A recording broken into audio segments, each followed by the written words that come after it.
తన చక్కని అందం అభినయంతో ఎంతగానో ఆకట్టుకున్న నటి ఆషికా పదుకొనే. ఆమె కథలో రాజకుమారి అనే సీరియల్ ద్వారా పరిచయం అయ్యి ప్రస్తుతం త్రినయని అనే సీరియల్ ద్వారా ఎంతగానో అలరిస్తోంది. అయితే ఆషికా త్వరలో పెళ్లి చేసుకోబోతోంది.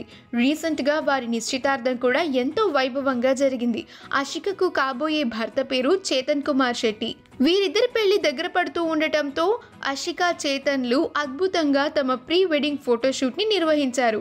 ఆ ఫోటోషూట్ని రాధాకృష్ణ గెటప్తో విజయ్ వారు ఎంతో అద్భుతంగా చిత్రీకరించారు. ఆ బ్యూటిఫుల్ మూమెంట్స్ అన్ని నెట్టింట్లో వైరల్ అవుతూ చూపురులను ఆకట్టుకుంటున్నాయి. ఆషికా చేతన్ల ప్రీ వెడ్డింగ్ ఫోటోషూట్ని మనం ఇప్పుడు ఈ వీడియోలో చూసేద్దాం. ఈ వీడియో కనుక మీకు నచ్చినట్లయితే మీ అభిప్రాయాన్ని కమెంట్స్ ద్వారా మాకు తెలియజేయండి. మా ఛానల్ని సబ్స్క్రైబ్ చేయడం మర్చిపోకండి.